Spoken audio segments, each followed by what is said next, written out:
Hello everyone, एक बार फिर से आप सभी का स्वागत है। तो आज से हम स्टार्ट करने वाले हैं आपकी यूनिट नंबर 1 मनोविज्ञान का आविर्भाव।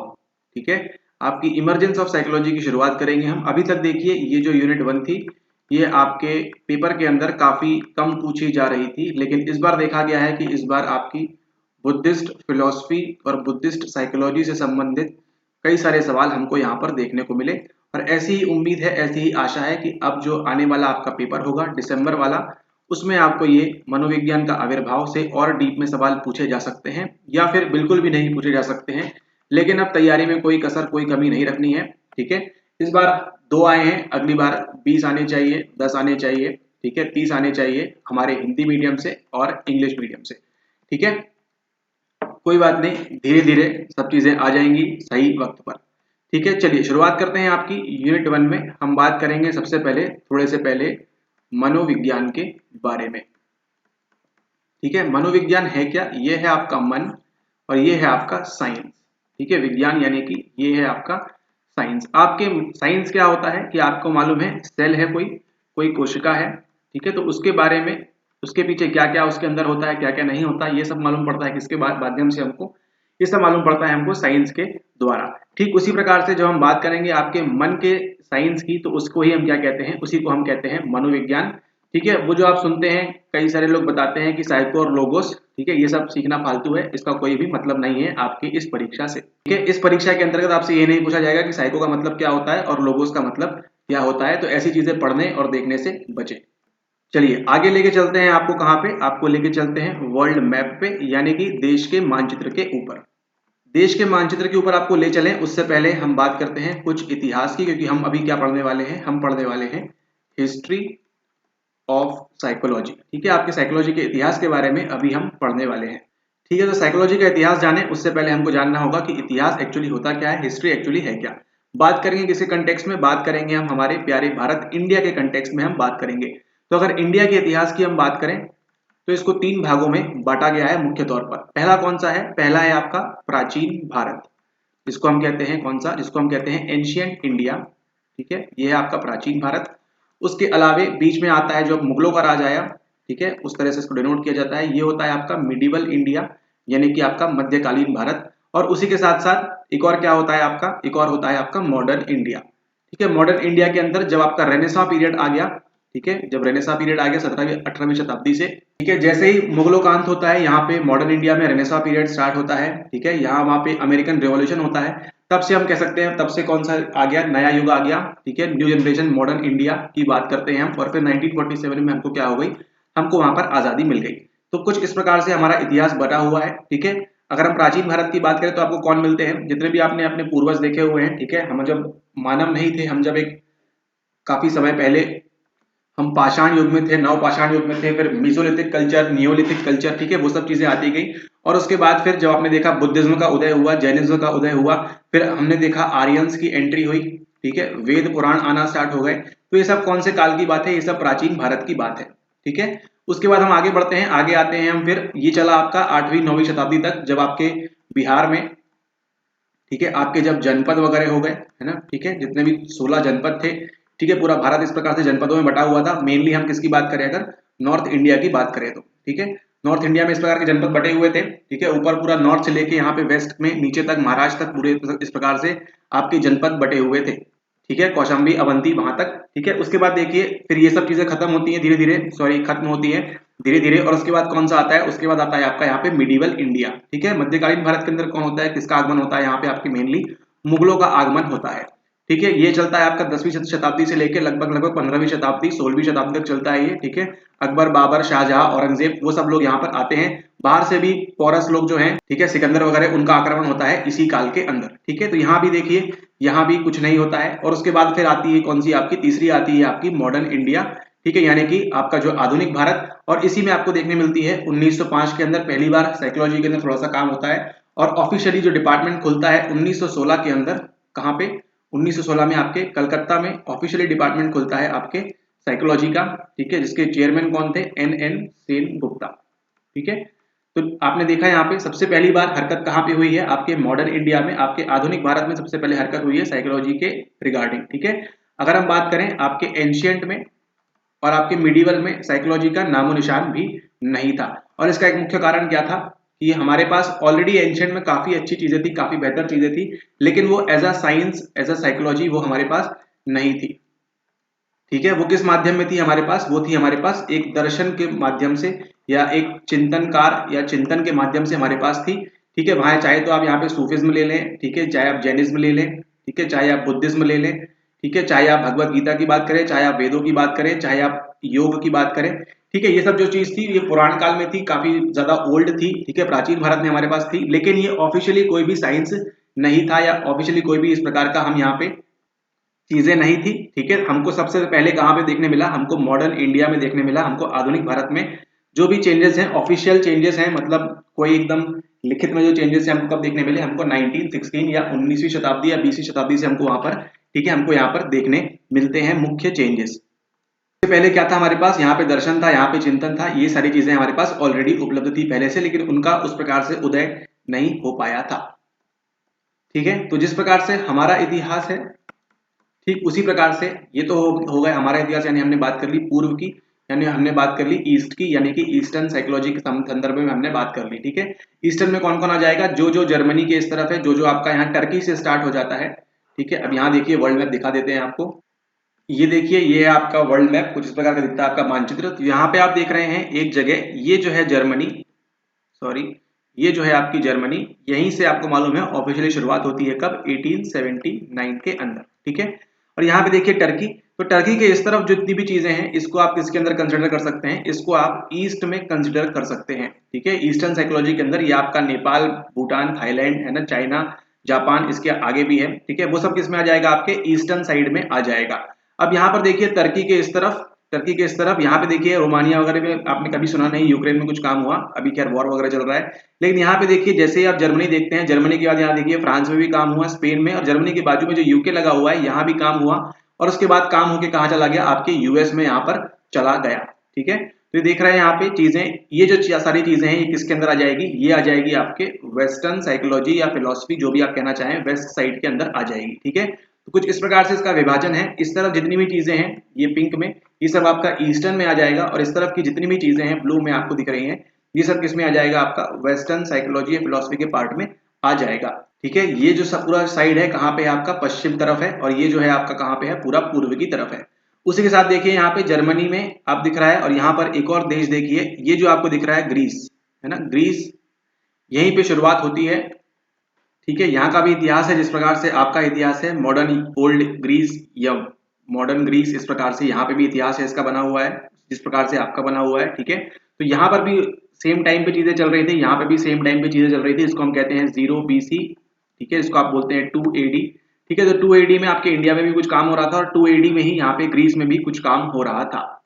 ठीक है, तो जितने भी आप देखते हैं सोक्रेट्स यानी सुकरात, प्लाटो, ठीक है, आपके प्लेटो, और आपके एरिस्टोटल, आपके अरस्तु, ये सब कहाँ मिलते हैं आपको? ये सब मिलते हैं आपको ग्रीस में, जो पहले का क्या था? पहले का ग्रीक था, और आज क्या हो चुका है? ये आज ये ग्रीस हो चुका है। ये सब आपको वहां पे मिलते हैं। तो इन सब का संबंध किससे है? इन सब का संबंध है आपकी वेस्टर्न फिलोसफी से। ठीक है, तो देखिए पुराने युग से ही क्या चल रहा था? सबको जानना था कि हमारा मन क्या है ना, माइंड क्या है। ठीक है, ये फंक्शन किस प्रकार से करता है, इसका काम क्या है, कैसे काम करता है, हम क्यों विचार करते हैं, हम क्यों जिंदा हैं। ठीक है, इस प्रकार के जो भी सवाल थे ये पहले से ही जिज्ञासु लोग थे, तो उनको जानने की इच्छा थी कि हम ऐसा क्यों व्यवहार करते हैं, क्या कारण है इसके पीछे। जैसा कि आपको मालूम है, पुराने लेक्चर्स में आप देख चुके हैं कि जो है मानसिक विकार भी कई लोगों को मिलता था, तो उसके पीछे भी देखते थे वो कि वहां पे किसी शैतान का हाथ है, ठीक है, या उसके पीछे कोई बीमारी है, या कुछ इस प्रकार की बातें हैं। ये सब जानने के लिए लोग पहले से ही उत्सुक थे। ठीक है, तो पुराने काल में भी वहां पे एरिस्टोटल, सोक्रेट्स ने वहां पे काम किया, बताया माइंड के बारे में, बॉडी के बारे में, वो सब चीजें। ठीक है, और बताते बताते फिर कौन सा पीरियड आया वहां पे मतलब पूरे वेस्ट की बात हो रही है, रेनेसां का पीरियड आया। आपका अमेरिकन रिवॉल्यूशन होता है, ठीक है, अमेरिकन क्रांति होती है वहां पे आपकी। ठीक है, फिर उसके बाद आपकी फ्रांस की क्रांति होती है। ठीक है, फिर आपका फ्रेंच रिवॉल्यूशन आता है, और उसके बाद फिर आपको देखा आपने ब्रिटिश एम्पायर किस प्रकार से भारत में राज करता है, और फिर इसका भी फिर देश निकाला होता है ब्रिटिशर्स का यहाँ से 1947 से। ठीक है, तो रेनेसां का जब पीरियड है इसको हम बोलते हैं किसका? एनलाइटनमेंट का पीरियड है, जब महान महान लोग ने क्या किया और पढ़ाई स्टार्ट की और इस फील्ड में बहुत ज्यादा आगे आए। ठीक है, एनलाइटनमेंट का एज कहते हैं, न्यू एज कहते हैं। ठीक है, इस सब के बाद जब आप सुनते हैं वहां पे लोगों के नाम, जैसे रेने डेस्कार्टेस, इन सभी आदि जो फिलोसफर हैं, कांत वगैरह, इनकी जो फिलोसफर्स है, फिलोसफी है इनकी जो, ठीक है, ये सब कब आई है? ये सब अभी न्यू एज में आई है, नए युग में आई है। लेकिन इसी प्रकार की कुछ पुरानी फिलोसफी कौन बताते थे आपको? सोक्रेट्स बताते थे, ठीक है, और यहाँ पे प्लाटो बताते थे और एरिस्टोटल बताते थे, ठीक है, कि जो चैरियट है वो घोड़ों को खींच रहा है कि नहीं खींच रहा है, ठीक है। उसी के साथ बात करते थे यूडाइमोनिया क्या है, ठीक है, शांति कब मिलती है हमको, हम वर्चुअस कब होते हैं, हम गुणवान कब होते हैं, ठीक है। तो ये सब बातें करते थे वहां के लोग। तो अभी आपको शायद एक अच्छा आइडिया लग गया होगा कि वेस्ट में क्या हो रहा था और अभी आपके ईस्ट में क्या हो रहा था। ईस्ट में आपके गौतम बुद्ध आ चुके थे, ठीक है, फिर आपका जैनिज्म भी आ चुका था, ठीक है, फिर आपकी 7वीं शताब्दी के बाद से 10वीं शताब्दी के आसपास से 11वीं शताब्दी के आसपास से आपका क्या आता है? सूफिज्म भी आता है आपके मिडिवल इंडिया में यहाँ पे, ठीक है, सूफीवाद की एंट्री होती है, ठीक है। और उसके पहले यहाँ पे क्या थे? यहाँ पे आपके वेद वगैरह थे, ठीक है, ब्राह्मण वगैरह यहाँ पर थे, ठीक है, वो सब अपने रिचुअल्स वगैरह किया करते थे, ठीक है, क्रियाक्रम। और उसी के अगेंस्ट फिर ये दर्शन निकला। ध्यान दीजिएगा कि जो भी बौद्ध है और जो जैन है, जो सूफीवाद है, ठीक है, ये सब बाद में जाके क्या बन गए हैं? बाद में जाके रिलीजन बन गए हैं। पहले तो ये रिलीजन से निकला था ये, ठीक है, लेकिन ये सब जो चीजें हैं, ये दोनों की मुख्यतः बात करें तो पहले क्या थे? ये दर्शन थे, ठीक है, दर्शन थे, यानी कि पहले क्या था? केवल ये एक फिलोसफी थी, थिंकिंग का, चिंतन का विचार था। लेकिन बाद में लोगों ने क्या किया? इसको, जैसा कि नॉर्मली होता है, इसको भी धर्म बना दिया, ठीक है। जब यहाँ पे गौतम बुद्ध ने स्टार्ट किया, जब यहाँ पे तीर्थंकरों ने स्टार्ट किया, तो उनका धर्म बनाने का बिल्कुल भी उद्देश्य नहीं था कि हम नवीन धर्म या नए रिलीजन का स्थापना करेंगे। हम उनको जो था, उनको बस दर्शन की बात करनी थी और जो कुरीतियां चली आ रही थी उनको सिर्फ खत्म करना था, ठीक है। उसी प्रकार से सूफीवाद जो था, यहाँ पे जो रहता है अपने मस्त रहने की बातें करता है, इसकी वो अलग साइकोलॉजी है, वो आप आगे आपको अपकमिंग लेक्चर्स में मिल जाएगी, ठीक है। तो अभी आपने देख ली हिस्ट्री, आपने पूरी दुनिया की हिस्ट्री देख ली, आपने पूरी वर्ल्ड हिस्ट्री देख ली, ठीक है। उसी के साथ आपको जानने की बात है कि आपका देखिए वर्ल्ड वॉर आपके कितने हुए हैं, आपके विश्व युद्ध कितने हुए हैं? आपके 2 हुए हैं, world war 1 and world war 2। थोड़ा सा इसको भी जान लीजिए, वर्ल्ड वॉर आपका कब चला है? पहला वाला ये चला आपका 1914 से 1918 तक, और वर्ल्ड वॉर 2 कब चला आपका? ये चला आपका 1939 से 1945 तक। अगर आप दोनों जगहों पर ही देखें, वर्ल्ड वॉर 1 की बात करें और वर्ल्ड वॉर 2 की बात करें, तो इंडिया में जो था उस टाइम कौन थे? उस टाइम यहाँ पे ब्रिटिशर्स लोग का यहाँ पर राज था, उस टाइम पे भी ब्रिटिशर्स का राज था, ठीक है, वर्ल्ड वॉर 2 के दौरान भी और वर्ल्ड वॉर 1 के दौरान भी। तो हमको क्या करना पड़ा? हमको अपनी पढ़ाई लिखाई पे छोड़ के हमको इनको साथ देने में ध्यान देना पड़ा वर्ल्ड वॉर के दौरान, ठीक है। वर्ल्ड वॉर 2 जो बहुत फेमस है, आपको मालूम है किसके लिए? हिटलर के लिए। हिटलर कहाँ से था? सेम वही आपका जर्मनी, ठीक है, जर्मनी में था। और जर्मनी के बाद फिर हम यहाँ पे कौन थे? और दो ग्रह, यहाँ पे इटली था और जापान था, ठीक है। तो जर्मनी, इटली और जापान की एक प्रकार की आइडियोलॉजी थी, ये एक तरफ थे। और इस तरफ कौन कौन था? देखिए, यहाँ पे आपके ब्रिटिश थे, यहाँ पे आपके सोवियत यूनियन वाले थे, जिसको आज आप रशिया के नाम से जानते हैं। रशिया पहले कई सारे देशों से मिलकर बना था, तो उसको सोवियत कहा जाता था वहां पे। उसके साथ ही इंडिया को आना पड़ा यहाँ पे, क्योंकि ब्रिटिश के साथ में थे। और फिर यहाँ पे आपका थोड़ा बहुत चाइना भी आ गया, ठीक है, और भी यहाँ पे आपका फ्रांस आ गया, ठीक है, इस प्रकार की और 1-2 कंट्री होंगी। तो ये जो थी, ये सब कौन सी पावर थी?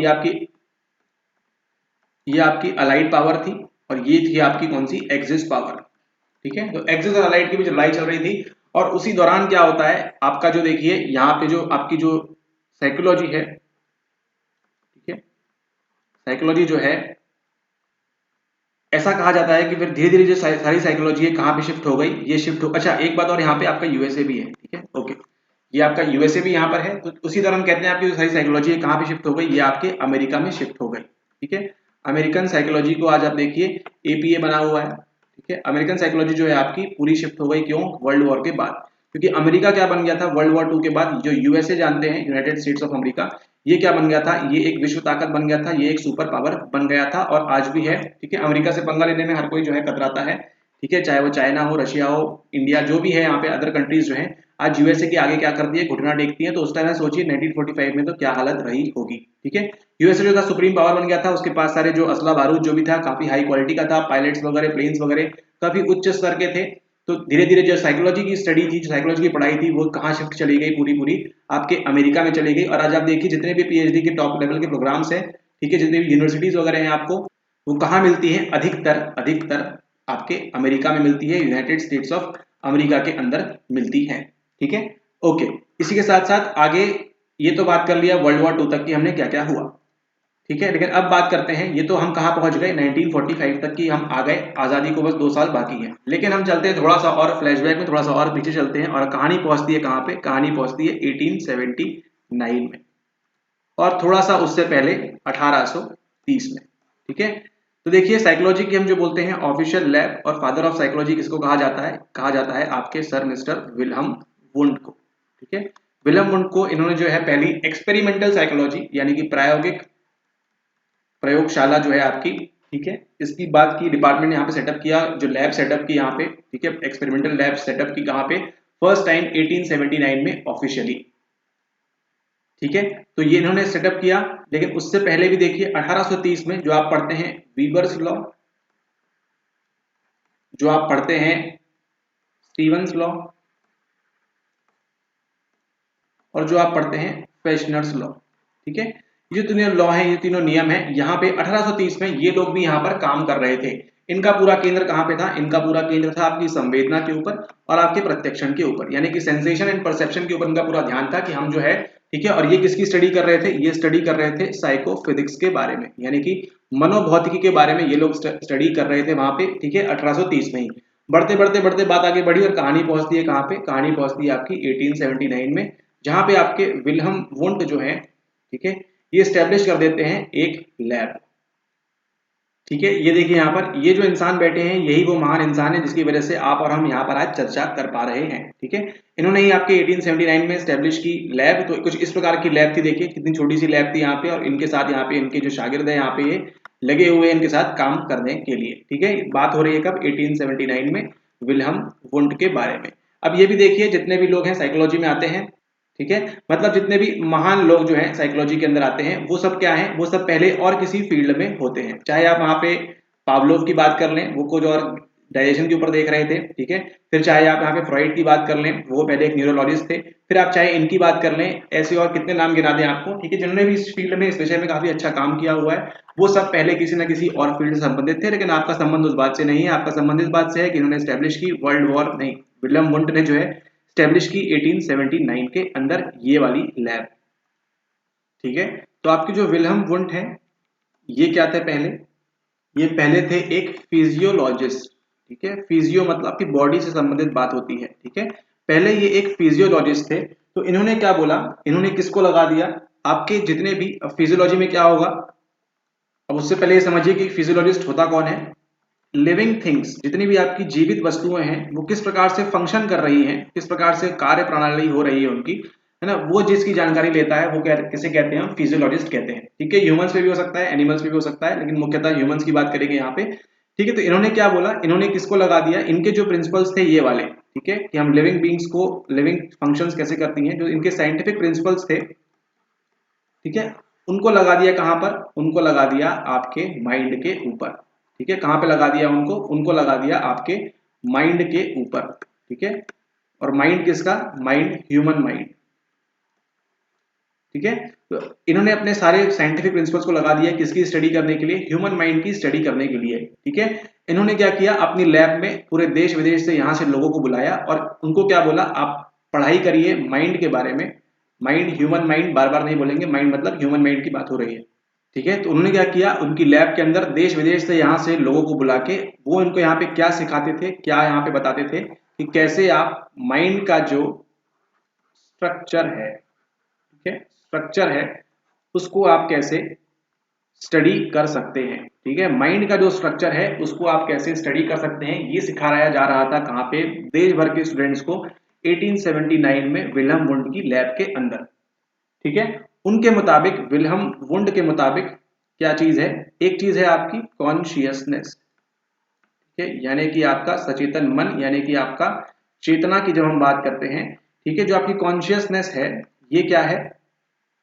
एक ऐसी अवस्था है जहां पे आप क्या है? जहां पे आप अलर्ट हैं। ठीक है, state of being alert and awake. आप जाग, अभी आप ये आवाज सुन रहे हैं, ये वीडियो देख रहे हैं, तो आप क्या है? आप कॉन्शियस है। ठीक है, सबकॉन्शियस में क्या चल रहा है कि कढ़ाई में कौन सी सब्जी बची हुई है, फ्रिज में क्या रखा हुआ है, ठीक है, खाने को क्या मिलेगा शाम को, क्या अभी हमने खाया है, ये सब चीजें कहाँ पे चल रही है? सबकॉन्शियस में चल रही है। लेकिन किसकी बात कर रहे हैं हम? यहाँ पे कॉन्शियसनेस की बात कर रहे हैं कि आपकी जो अवस्था है, ठीक है, जो स्टेजेस है, ठीक है, अलर्ट स्टेज में है अभी आप कॉन्शियसनेस की, इसको हम क्या कर सकते हैं? इसको हम ब्रेक डाउन कर सकते हैं। ठीक है, इसको हम ब्रेक डाउन कर सकते हैं किस किस फॉर्म में? आपके थॉट के फॉर्म में, विचारों के फॉर्म में, आपके एक्सपीरियंस के फॉर्म में, ठीक है, और फिर आपके मेमोरी के फॉर्म में या अन्य चीजों के फॉर्म में भी इसको हम ब्रेक डाउन कर सकते हैं।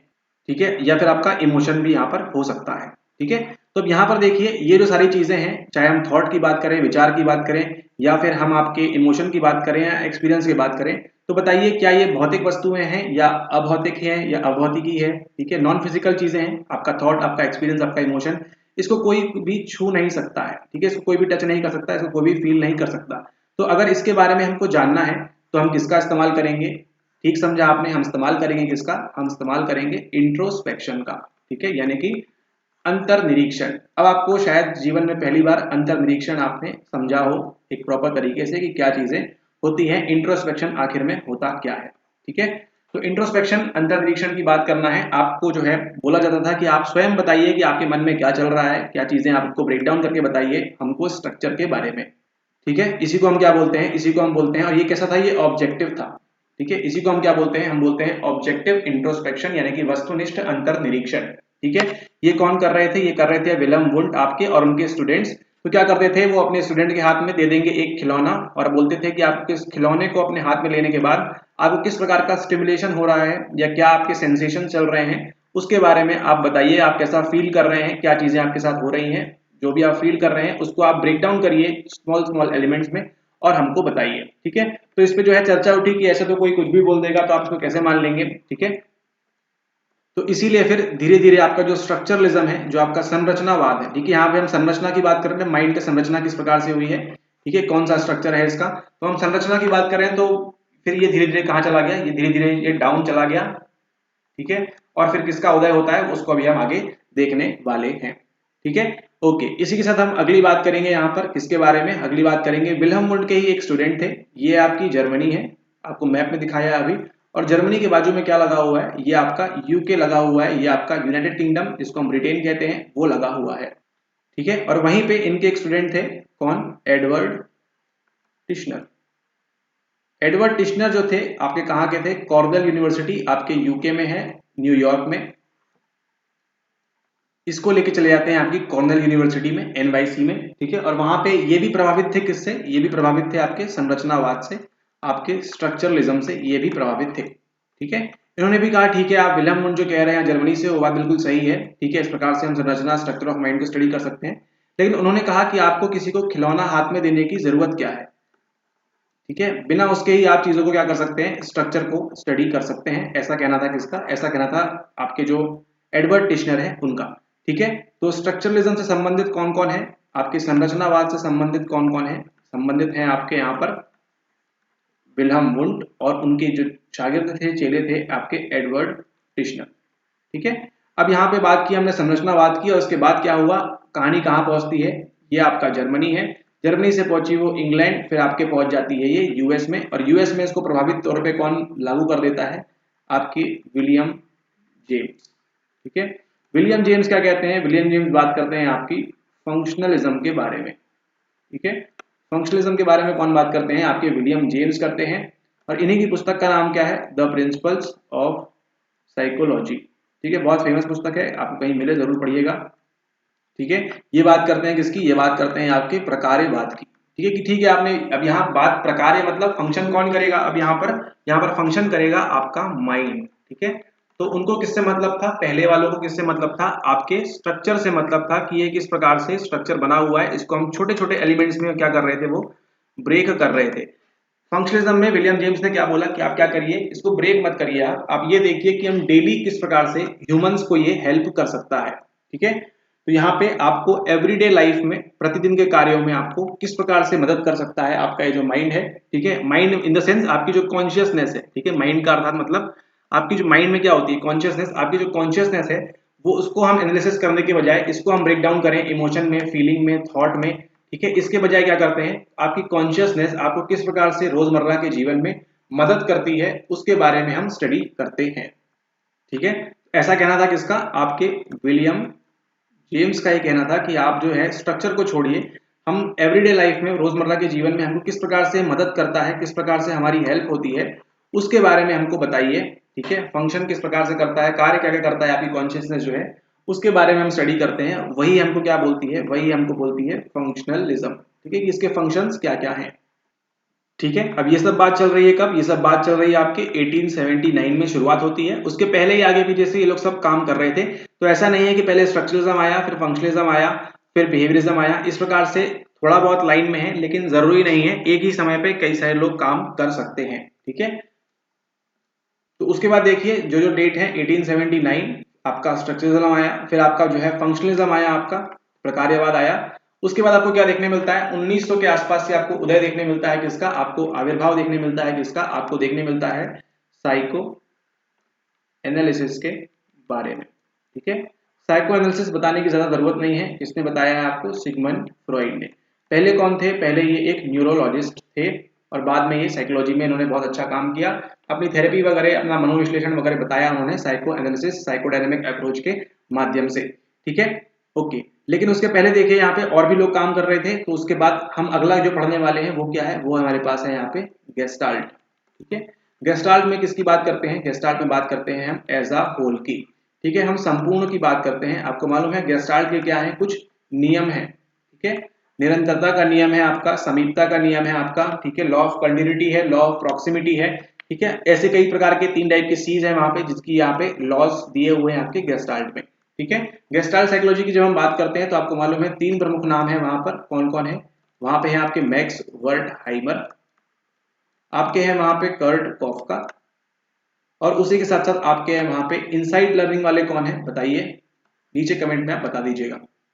ठीक है, तो ये तीनों जो लोग हैं यहाँ पे, इनका संबंध किससे है, इनका संबंध है आपकी गेस्टाल्ट साइकोलॉजी से। ठीक है, गेस्टाल्ट में देखिए होता क्या है, गेस्टाल्ट और जो आगे आप पढ़ेंगे कॉग्निटिव साइकोलॉजी या कॉग्निटिव रिवॉल्यूशन या कॉग्निटिव पर्सपेक्टिव के बारे में, तो ये एक ही चीज है। गेस्टाल्ट के अंदर आप क्या करते हैं, आपको चीज परसीव होती है। ठीक है, उससे पहले क्या होता है, आपको वो सेंस होती है। ठीक है, तो सेंसेशन एंड परसेप्शन पे थोड़ा सा काम करता है कि आप किस प्रकार से आप डेप्थ को परसीव कर रहे हैं। ठीक है, और ये सब किसका फॉर्म होता है, ये सब होता है आपके कॉग्निशन का फॉर्म। ठीक है, ब्रॉड वे में हम देखें तो एक संज्ञान के अंदर आता है कि आप कैसी चीजों को महसूस कर रहे हैं, कैसे उसका प्रत्यक्षण कर रहे हैं, कैसे बाकी सारी चीजों को आप वहां पर देख रहे हैं। ये सब आपके मेमोरी, थिंकिंग, चिंतन, प्रॉब्लम सॉल्विंग जो आपके कॉग्निशन के अंदर आता है, उन सब का भाग होता हो जाता है। ठीक है, तो फिर अगली स्ट्रीम जो आती है आपकी, वो आती है गेस्टाल्ट साइकोलॉजी। और उसके बाद देखिए फिर हम बात करेंगे यहाँ पे साइको एनालिसिस के बारे में। साइको एनालिसिस में मालूम है 3 मुख्य चीजें आपको, किसके बारे में बताया है, ईड के बारे में बताया है, ईगो के बारे में बताया है, और आपको यहाँ पे सुपर ईगो के बारे में बताया है। अहम, अहम, पराहम और आपका ईड के बारे में बात होती है। और उसी के साथ साथ यहाँ पे उन्होंने जो थेरेपी बताई आपकी साइको एनालिसिस वाली, और यहाँ पे इनका पूरा ध्यान कहाँ पे था, यहाँ पे इनका पूरा ध्यान था आपके अनकॉन्शियस के ऊपर। ठीक है, जो आपकी चेतना में अभी नहीं है। आपकी चेतना में क्या है कि अब ये लेक्चर चल रहा है, लेकिन अनकॉन्शियस में क्या है कि आपको किसी को जो है चोट पहुंचानी है, किसी को साथ आपको घूमने जाना है, कहीं आपने टॉफी खानी है, कहीं आपने फ्रिज से खोल के खाना है, कहीं आपने कुछ ऐसा करना है किसी को पता ना चले। ठीक है, ये सब कहाँ चल रहा है आपके अनकॉन्शियस में, और वही जो है बार बार निकल के जब बाहर आता है, ठीक है, तो उसी की बात करते हैं हम इस साइको एनालिसिस के अंदर। ठीक है, इसी प्रकार से फ्रॉइड ने बताया आपको यहाँ पे साइको सेक्सुअल स्टेजेस के बारे में, मनोलैंगिक अवस्थाओं के बारे में बताया है आपको इन्होंने, आगे जाके डेवलपमेंट किस प्रकार से होता है। ठीक है, तो जब भी आप देखेंगे सिगमंड फ्रॉइड सर का यहाँ पे जो नाम है काफी ज्यादा यहाँ पे चर्चित हो जाता है। ठीक है, ओके। इसके बाद बात करेंगे हम 1920 के आसपास से। आपने जो जानते हैं 1800 में ही पहले एक्सपेरिमेंट हुआ था किसका, पावलोव का। ठीक है, पावलोव जो थे पहले स्टडी कर रहे थे डॉग्स के ऊपर कि उनका डाइजेशन किस प्रकार से होता है, उनका पाचन तंत्र जो है किस प्रकार से कार्य करता है। ये करते करते उन्होंने देखा किसके बारे में, उन्होंने देखा क्लासिकल कंडीशनिंग। ठीक है, उनको मालूम नहीं थी क्लासिकल कंडीशनिंग होती क्या है, लेकिन बाद में उन्होंने याद किया क्लासिकल कंडीशनिंग यानी कि आपका प्राचीन अनुबंधन के बारे में, जिसमें उन्होंने देखा कि जो डॉग है क्या कर रहा है, वहां पे सलाइवा जो है वो सिक्रीट कर रहा है। यहाँ पर देखिए ये जो डॉग है यहाँ पे जो यंत्र लगा हुआ है, ठीक है, यहाँ से जो कर रहा है सलाइवा सिक्रीट कर रहा है, और जैसे ही वो लैब में जो अटेंडेंट थे वो आना स्टार्ट करते हैं, देन वहाँ पे घंटी बजाई जाती है, CS CR UR UCS का पूरा खेल होता है वहाँ पे। ठीक है, कंडीशनिंग हमको देखने मिलती है यहाँ पे, अनुकूलन हमको देखने को मिलता है किसके द्वारा, सर इवान पावलोव के द्वारा। ठीक है, रशिया के थे ये इवान पावलोव। ठीक है, पहले काम कर रहे थे किसके ऊपर, इनके डाइजेशन के ऊपर, किस प्रकार से इनका डाइजेशन चलता है, और फिर इन्होंने ये निकाला बाद में जाके क्लासिकल कंडीशनिंग के बारे में। ठीक है, इसी से प्रभावित होकर नई फील्ड लेके आते हैं किसके बारे में, वो लेके आते हैं आपके बिहेवियरिज्म के बारे में, यानी कि वो लेके आते हैं आपका व्यवहारवाद। और व्यवहारवाद कौन लेके आते हैं, ऑफिशियली आपके 1920 के आसपास। ठीक है, आपके J.B. वॉटसन। ये जो स्क्रीन के ऊपर आप देख रहे हैं थोड़े से खूंखार, अगर आपने पुरानी रेट्रो मूवीज देखी हैं इंडियन सिनेमा की, थोड़े से उनके विलन टाइप के दिख रहे हैं, but with all due respect इनको, ठीक है, इनका नाम है JB वॉटसन, ठीक है। इन्होंने ही लेके आया है क्या, आपका व्यवहारवाद, ठीक है। और ये व्यवहारवाद क्यों आया, क्योंकि ये जो थे ये परेशान हो चुके थे कि आप कितना अनकॉन्शियस में जाएंगे, कितना आप पुरानी बातों को बताएंगे, कितना आप डीप में जाएंगे, कितना आप स्ट्रक्चर की बात करेंगे, कितना आप कॉन्शियसनेस के फंक्शन की बात करेंगे, ठीक है। ये सब जो थे परेशान हो चुके थे इन सब चीजों से, ठीक है। ये साइको एनालिसिस से परेशान हो चुके थे, फंक्शनलिज्म से ये परेशान हो चुके थे, और फिर उन्होंने बोला कि ये सब कुछ नहीं होता, सब चीज क्या है, आपका बिहेवियर है, ठीक है। तो साइकोलॉजी के अंदर क्या करना है हमको, स्टडी ऑफ बिहेवियर, ठीक है, स्टडी ऑफ बिहेवियर, या फिर इसे हम कह सकते हैं साइंस ऑफ बिहेवियर, है ना। आपके व्यवहार करने के पीछे का लॉजिक क्या है, उसके पीछे का साइंस क्या है, उसके पीछे का विज्ञान क्या है, ठीक है। उसी में आप देखते हैं निकल के आती है, मैंने बताया क्लासिकल कंडीशनिंग इनके पास एक अच्छा उदाहरण था कि आपके व्यवहार को हम क्या कर सकते हैं, कंडीशन कर सकते हैं, आप किस प्रकार से व्यवहार करेंगे, ठीक है। जैसे आपने नोटिफिकेशन का अगर बेल दबाया है तो कंडीशनिंग क्या है कि जैसे ही नोटिफिकेशन आया हमको क्लिक करके देखना है, ये क्या हो गई है, कंडीशनिंग। आप कुछ भी कर रहे हो 24 घंटे में, नोटिफिकेशन आया मतलब क्या करना है, क्लिक करके आपको देखना है, ठीक है। ठीक उसी प्रकार से अगर नोटिफिकेशन आपने ऑल नहीं किया है तो अभी उसको ऑल कर लीजिएगा, ठीक है, ओके। इन्होंने कहा कि आपका जो भी व्यवहार है उसको हम क्या कर सकते हैं, कंडीशन कर सकते हैं, और इसी में आगे चल के हमारे जो BF स्किनर आते हैं वो बताते हैं किसके बारे में, BF स्किनर बताते हैं आपको ऑपरेंट कंडीशनिंग के बारे में, ठीक है। यानी कि वहां पे नैमित्तिक अनुबंधन के बारे में बताते हैं कि किस प्रकार से आपको एक लोभन देके, एक आपको प्रबलन देके किस प्रकार से हम कंडीशनिंग कर सकते हैं, ठीक है। बात होती है 1920 में, यहाँ पे आपका जो JB वॉटसन है इनका नाम लिया जाता है। इन्होंने अपनी एक अटेंडेंट थी उनके साथ में मिलके एक एक्सपेरिमेंट किया, एक प्रयोग किया, जिसका नाम क्या था, जिसका नाम था वहां पे लिटिल एल्बर्ट, ठीक है। उस प्रयोग का नाम, उस एक्सपेरिमेंट का नाम क्या था, यहाँ पे लिटिल एल्बर्ट था। वहां पे क्या करते हैं, एक छोटा सा यहाँ पे बच्चा रहता है, उसको जो है डराते हैं किससे, रैट से, है ना, चूहे से उसको डराया जाता है। पहले क्या करते हैं, बच्चा बैठा रहता है, चूहे को दिखाते हैं, और क्या करते हैं, चूहे को दिखाया और बहुत जोर से स्केरी साउंड निकालते हैं, बहुत डरावनी आवाज निकालते हैं, ठीक है। डरावनी आवाज निकालने के साथ ही जो है बच्चा जो है धीरे धीरे, जिस प्रकार से डॉग की कंडीशनिंग हुई थी इस प्रकार से इसकी कंडीशनिंग भी हो जाती है। और एक समय ऐसा आता है कि जैसे ही छोटा सा बच्चा यहाँ पे चूहे को जस्ट देखता बस है, और वो यहाँ पे रोना जो है, रोना धोना यहाँ पे स्टार्ट कर देता है ना, यहाँ पे क्राइंग जो है वो स्टार्ट कर देता है केवल चूहे को देखते ही।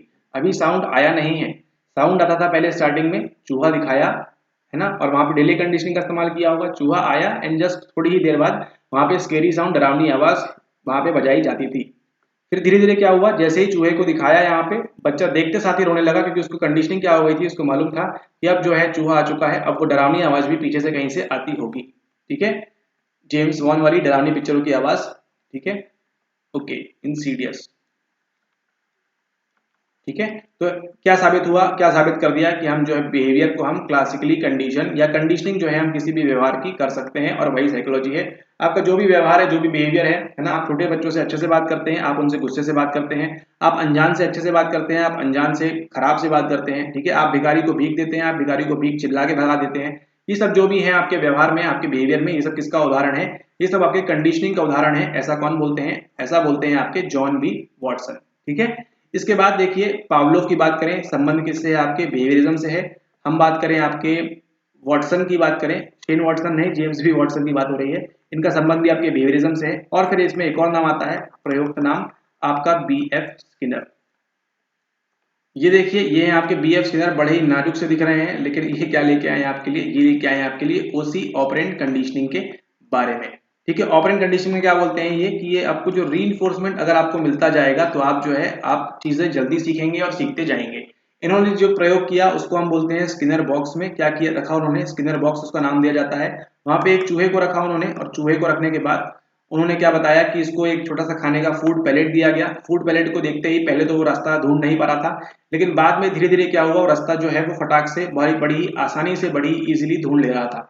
मतलब हालत ये हो गई थी कि इसको बॉक्स में डाला, और डालते साथ ही तुरंत 5 सेकंड के अंदर वो जो है इस चूहे के एंड में यहाँ पे एग्जिट कर ले रहा था, और यहाँ पे उसको फूड मिल जा रहा था, ठीक है। तो ये बताया किसने, ऑपरेंट कंडीशनिंग के बारे में, नैमित्तिक अनुबंधन के बारे में किसने बताया, आपको बताया BF स्किनर के द्वारा, ठीक है।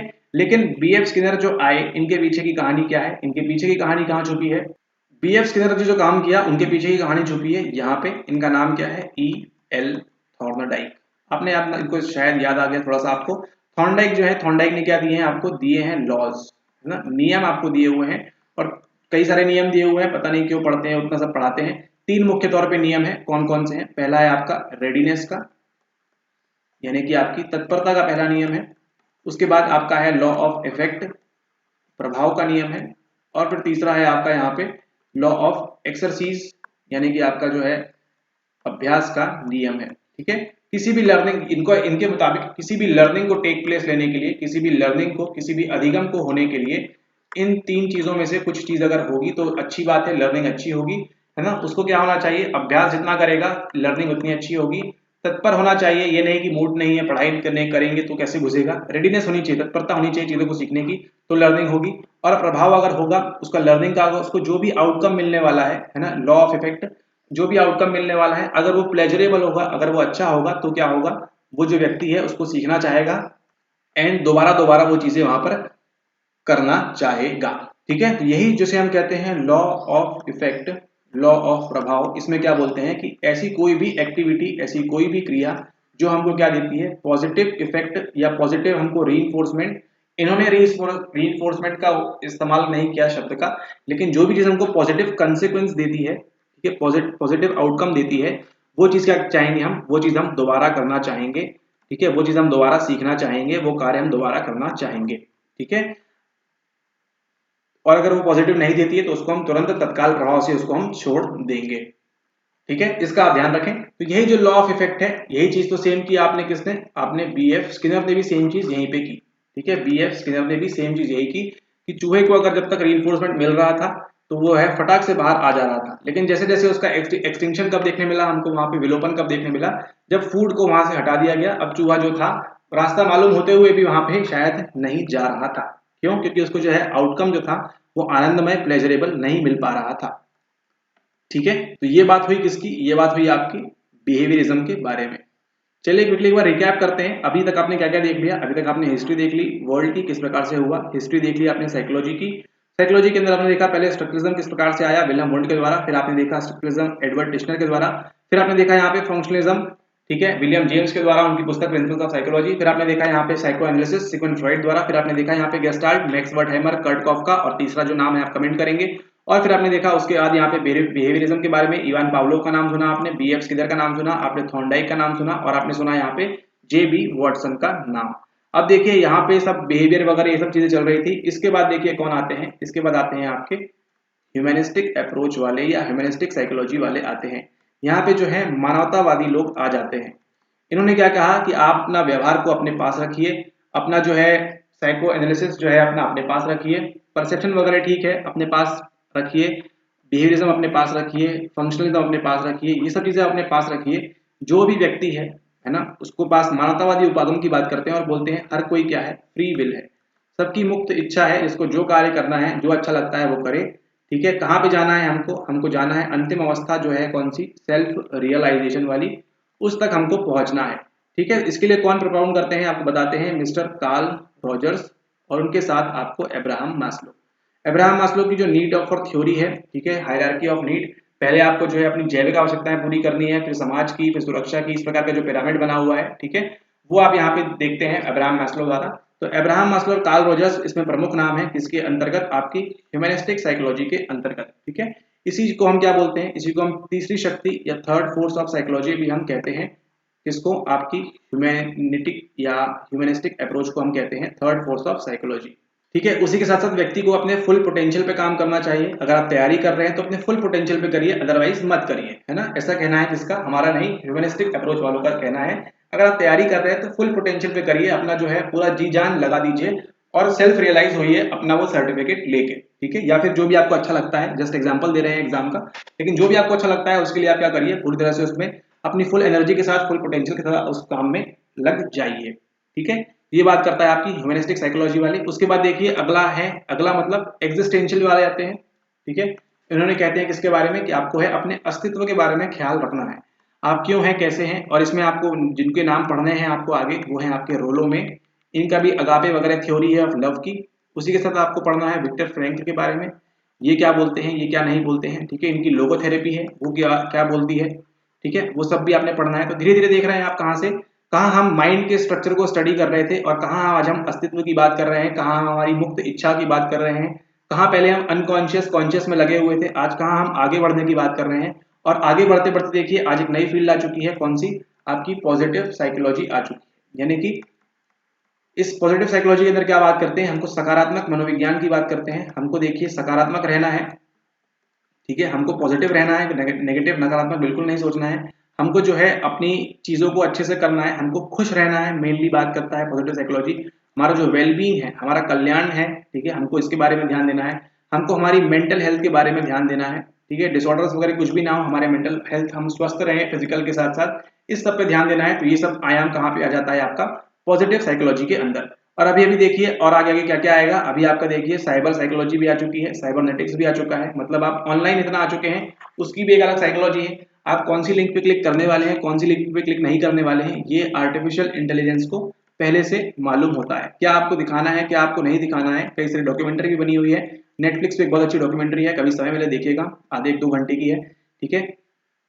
तो ये सब देखिए, ये सब अब जो है साइबर साइकोलॉजी आ चुकी है। आगे पता नहीं भविष्य में हम 2050 में देखते हैं कार उड़ेंगी, ठीक है, कार हो सकता है उड़ते हुए मिले, तो वहां पे कुछ कारों की नई साइकोलॉजी आ सकती है, कुछ भी हो सकता है, ठीक है, इमर्जिंग फील्ड है, ठीक है। तो इमर्जिंग एरियाज के अंदर काफी सारी चीजें आजकल हो रही हैं और आगे भी होती रहेंगी, ठीक है। तो आपने देखा किस प्रकार से 1879 से लेके आज हम 2023 में खड़े हैं यहाँ पे। तो यहाँ तक देखिए माइंड के स्ट्रक्चर से स्टडी कर रहे थे हम, स्ट्रक्चर की बात कर रहे थे, माइंड किस प्रकार से काम कर रहा है। और आज देखिए जंप करते करते पूरा एक्शन पोटेंशियल होते होते होते होते हम कहाँ पर आ गए हैं, 2023 के अंदर, ठीक है। इसी प्रकार से हम आगे भी जाते जाएंगे, फील्ड इमर्ज करती जाएगी, रिसर्च में काफी ज्यादा काम हो रहा है, 2050 तक क्या क्या होगा इस फील्ड के अंदर, और आगे भी इस प्रकार की कई सारी बातें होती जाएंगी, ठीक है। तो आप देख रहे हैं साइकोलॉजी किस प्रकार से इवॉल्व कर रही है। अभी आप लोग बहुत अच्छा है पढ़ रहे हैं, अभी केवल मात्र 150 वर्ष के लगभग ही हुए हैं इस फील्ड को आए हुए। और इंडिया की बात करें तो इंडिया में आपको मालूम है ऑफिशियली इसकी 1960 से शुरुआत हुई है, तो ये लगभग लगभग 100 वर्षों से ही बस हमारे भारत में ऑफिशियली है, ठीक है। तो ये तो बात की हमने यहाँ पे आपकी ह्यूमनिस्टिक वाले की बात की, एग्जिस्टेंशियलिस्ट अप्रोच की बात की। उसी के साथ साथ देखिए आजकल कौन कौन से आ गए हैं नए, आपके आ गए हैं सोशियो कल्चरल पर्सपेक्टिव, यानी कि आपका यहाँ पर सामाजिक कल्चर, सामाजिक सांस्कृतिक पर्सपेक्टिव भी है कि समाज में आप किस प्रकार से बिहेव करेंगे, ठीक है। जब डिफिजन ऑफ रिस्पॉन्सिबिलिटी देखते हैं, उत्तरदायित्व का विसरल देखते हैं, आप कब मदद करने वाले हैं, कब मदद नहीं करने वाले हैं, बायस्टैंडर इफेक्ट क्या होता है, वो सब ये पर्सपेक्टिव वाले स्टडी करते हैं। फिर वहीं पे आपका एसिमुलेशन होगा या सब्लिमेशन होगा, आपका दूसरे कल्चर में आप जाएंगे, ठीक है। आप यहाँ से जापान जाते हैं, यहाँ से चाइना जाते हैं, क्या होगा क्या नहीं होगा, आप क्या करने वाले हैं क्या नहीं करने वाले हैं, कल्चर में जाके आप वहाँ को अडॉप्ट कर लेंगे या कंप्लीटली रिजेक्ट कर देंगे या थोड़ा सा अडॉप्ट करेंगे, है ना। वो सारी तकनीकें जो है यहाँ पर इस्तेमाल होती है। ठीक उसी प्रकार से अगला जो है आपके पास यहाँ पर किसके बारे में हम बात करते हैं, इवोल्यूशनरी पर्सपेक्टिव के बारे में। आपका इवोल्यूशन किस प्रकार से हुआ है, ठीक है। वहीं पे आप देखा है चार्ल्स डार्विन जो है वो बात करते हैं किसकी, वो बात करते हैं आपके नेचुरल सिलेक्शन की, ठीक है, यानी कि प्राकृतिक चयन की बात करते हैं कि जो चीज फिट है वो लंबे समय तक के लिए जाएगी, है ना। जो चीज फिट है वो लंबे समय तक के लिए जाएगी, बाकी जो है वो पीछे रह जाएंगे, ठीक है। ये पढ़ा होगा आपने 8वीं 9वीं 10वीं कक्षा में, चार्ल्स डार्विन का ये वाला सिद्धांत नेचुरल सिलेक्शन वाला। यहाँ पे बात करते हैं जो चीज फिट है, जो घोड़े फिट हैं वो आगे जीवन भर रहेंगे, अगले 100 साल रहेंगे। जो चीजें फिट है वो आगे तक रहेंगी, जो चीज अनफिट हो जाती है वो ज्यादा लंबे समय तक चल नहीं पाएंगी, ठीक है। तो इवोल्यूशनरी पर्सपेक्टिव की ये बात होती है। उसी के साथ हम बात करेंगे, अब हम बात करते हैं फील्ड्स कौन कौन सी हैं आपकी साइकोलॉजी के अंदर, ठीक है। आपने देख लिया स्कूल किस प्रकार से हो रहा है, गेस्टाल्ट किस प्रकार से आया, बिहेवियरिज्म किस प्रकार से आया, क्या क्या हुआ। अभी हम बात करेंगे फील्ड्स में। तो सबसे पहले देखिए आपके पास है क्लिनिकल साइकोलॉजी। क्लिनिकल साइकोलॉजी के अंदर क्या करते हैं आप, जितना भी निदान करेंगे, ठीक है, निदानिक मनोविज्ञान के अंदर आपका फोकस किसके ऊपर रहता है, फोकस रहता है आपका मेंटल डिसऑर्डर्स के ऊपर, मानसिक विकारों के ऊपर आपका पूरा का पूरा फोकस रहता है। आप कैसे पेशेंट को डायग्नोज करेंगे, क्या उसके कारण है, क्या कॉजेज है, क्या ट्रीटमेंट उसको देना चाहिए उस डिसऑर्डर्स के लिए, उसको हम एक्सप्लोर करते हैं, ठीक है। और इसी क्लिनिकल साइकोलॉजी के अंदर दो नई फील्ड और आ जाती है, सीपी के अंदर दो आ जाती है, एक है आपकी एबनॉर्मल साइकोलॉजी, ठीक है, और दूसरी आ जाती है आपकी हेल्थ साइकोलॉजी। हेल्थ, जैसे ही हेल्थ साइकोलॉजी की बात करेंगे अगेन वही सब चीजें आ जाएंगी, कैंसर, टीबी, एड्स, स्ट्रेस, ठीक है, वो सब आ जाएगा। और एबनॉर्मल मतलब जो आप नॉर्मल व्यवहार नहीं करेंगे। उसके बाद देखिए एक और है आपके पास, वो क्या है, अगली जो आती है काउंसलिंग साइकोलॉजी या फिर हम गाइडेंस साइकोलॉजी की बात करें, ठीक है। तो ये कहाँ काम आती है, ये आती है आपके कौन से सेटिंग्स में काम आएगी, आपके यहाँ पे अप्लाइड एरियाज में आती है, ठीक है, ये आपकी अप्लाइड में आ जाएगी, ठीक है, कि आप जो है लोगों के साथ कैसा डील करेंगे, ठीक है, आपके पर्सनल रिलेशनशिप किस प्रकार से होने चाहिए, आपकी जो पर्सनल प्रॉब्लम्स हैं उनको कैसे सुधारेंगे आप, जो आपकी समस्याएं हैं फैमिली में चल रही हैं उनकी कैसे काउंसलिंग करेंगे, ठीक है, जो बच्चे हैं अपने करियर को लेकर चिंतित हैं वो किस प्रकार से यहाँ पे करेंगे, तो ये सब किसके अंदर आता है, ये सब आता है आपके काउंसलिंग, परामर्श एंड गाइडेंस काउंसलिंग के अंदर, मतलब साइकोलॉजी के अंदर ये सब चीजें आती हैं। ठीक है, फिर अगला जो आता है आपके पास वो कौन सा है, वो आपके पास कॉग्निटिव साइकोलॉजी है। कॉग्निटिव के अंदर क्या क्या होगा, आप किस प्रकार से चिंतन करते हैं, आपकी थिंकिंग किस प्रकार से है, ठीक है, थिंकिंग किस प्रकार से है, आपकी मेमोरी किस प्रकार से कार्य करती है, आपकी रीजनिंग किस प्रकार से है, आपकी तर्कना शक्ति किस प्रकार से है, आप किस भाषा का इस्तेमाल करते हैं, लैंग्वेज, ये सब कौन स्टडी करता है, ये सब आपके कॉग्निटिव वाले, कॉग्निटिव साइकोलॉजी वाले ये सब स्टडी करते हैं, ये सब इसके अंतर्गत आता है। उसके बाद देखिए एक और नया आजकल चल रहा है, वो है आपका इंडस्ट्रियल साइकोलॉजी, या फिर हम बात करें ऑर्गेनाइजेशनल साइकोलॉजी, ठीक है, संगठनात्मक या फिर औद्योगिक साइकोलॉजी की अगर हम बात करें तो इसमें क्या करते हैं आप, कि आपका जो क्या हो गई है, जगह जगह इंडस्ट्री बन रही है, ठीक है, इंडस्ट्रियल एरा जब था, ठीक है, इंडस्ट्री जब पहली बार बनी यूएसए में, अमेरिका में, वहां पे पहले पहले इंडस्ट्री बनी, तो डेली वेजेस पे लोगों को काम पे रखा जाने लगा, ठीक है, तो इससे क्या हुआ, जो मजदूर वहां पे काम कर रहे थे उनकी क्वालिटी ऑफ लाइफ पे फर्क पड़ा, ठीक है, वो एक कंसर्न हो गया कि किस प्रकार से कैसे मजदूरों को रिक्रूट किया जाए, उनके रिक्रूटमेंट की कैसे उनको ट्रेन किया जाए, ठीक है, और किसी भी ऑर्गेनाइजेशन में किस प्रकार से जॉब एनालिसिस वगैरह हो, वो सब परफॉर्मेंस अप्रेजल होना चाहिए या नहीं होना चाहिए किसी ऑर्गेनाइजेशन के अंदर, ठीक है, कौन सी टेक्नोलॉजी का हमको इस्तेमाल करना है, ये सब बात कौन करता है, ये सब बात करते हैं आपकी इंडस्ट्रियल एंड ऑर्गेनाइजेशनल साइकोलॉजी के अंतर्गत, ठीक है। और फिर यहाँ पे हम पॉजिटिव साइकोलॉजी की बात ऑलरेडी कर चुके हैं, आपकी हेल्थ से संबंधित है, आपकी वेलबींग से संबंधित है, कुशल क्षेम से संबंधित है आपके। और फिर आपके पास बच जाता है अंत में सोशल साइकोलॉजी के बारे में। सोशल साइकोलॉजी आपको ऑलरेडी मालूम है, आपको एक यूनिट दी हुई है नंबर 7 या 8 की, ठीक है, जहाँ पे आप पढ़ते हैं कंप्लीटली बारे में कि आप जो है समाज में आप किस प्रकार से व्यवहार करेंगे, है ना, एक ग्रुप में आप समूह में किस प्रकार से व्यवहार करेंगे, अकेले किस प्रकार से आप व्यवहार करेंगे, ये सब बात होती है कहाँ पे, आपकी सोशल साइकोलॉजी के डायमेंशन के अंदर, ठीक है। ओके, तो इसी के साथ ये लेक्चर को समाप्त करते हैं। आपने इस लेक्चर के अंदर पूरा इतिहास देखा, हिस्ट्री देखी, आपने कौन कौन सी चीजें थी, कौन कौन सी चीजें कहाँ पर थी, क्या क्या हो रहा था, क्या क्या नहीं हो रहा था, ठीक है, किस प्रकार से वर्ल्ड में क्या चीजें चल रही थी, किस प्रकार से वेस्ट में हो रहा था, किस प्रकार से ईस्ट में हो रहा था, ठीक है, ये सब आपने जाना। उसके साथ आपने देखा कैसे कैसे स्कूल्स आए, कब स्ट्रक्चरलिज्म आया, कब फंक्शनलिज्म आया, कब बिहेवियरिज्म आया, कब साइकोएनालिसिस आया, कब गेस्टाल्ट आया, कब आपके ह्यूमनिस्टिक वाले आए, कब आपके एग्जिस्टेंशियल वाले आए, कब आपके पॉजिटिव साइकोलॉजी वाले आए, ठीक है। तो ये देख रहे हैं आप, चेन से लाइन बाय लाइन चलता आ रहा है, तो इस प्रकार से आपकी साइकोलॉजी का उदय हुआ। और आज आप जो पढ़ते हैं यूनिट 10 में इमर्जिंग एरियाज, ये आगे भी चलता रहेगा, ठीक है। इसके बाद हम बात करें क्लिनिकल साइकोलॉजी, आ गई, डिसऑर्डर्स वगैरह को हम जांचने लगे, ठीक है। फिर हम जो है आजकल एजुकेशनल साइकोलॉजी की बात भी होती है, किस प्रकार से टीचर और स्टूडेंट के बीच रिलेशनशिप होना चाहिए, किस प्रकार से टीचिंग को हम इफेक्टिव बना सकते हैं, किस प्रकार से हम लर्निंग को इफेक्टिव बना सकते हैं, कौन कौन से उसके नियम होते हैं, वो सब भी हम पढ़ते हैं इस एजुकेशनल साइकोलॉजी के अंतर्गत, ठीक है। ओके, तो इसी के साथ वीडियो को समाप्त करते हैं, मिलते हैं आपसे अगले लेक्चर के अंदर। अगले लेक्चर नंबर क्या आपको बताएंगे, हिस्ट्री ऑफ साइकोलॉजी की हम बात करेंगे इन इंडिया, है ना, भारत में क्या क्या हो रहा था, क्या क्या नहीं हो रहा था, ठीक है, कैसे क्या चीजें स्टार्ट हुई, 1905 से देखेंगे, 1916 से देखेंगे क्या क्या चीजें आगे विकास हुई, किस प्रकार से इसका विकास हुआ, उन सब चीजों को कवर करेंगे आगे डिटेल के अंदर, ठीक है। तब तक लेक्चर आप करते रहिए। ये आपका वीडियो है इमर्जेंस ऑफ साइकोलॉजी का। Thanks for watching, have a nice day ahead, take care.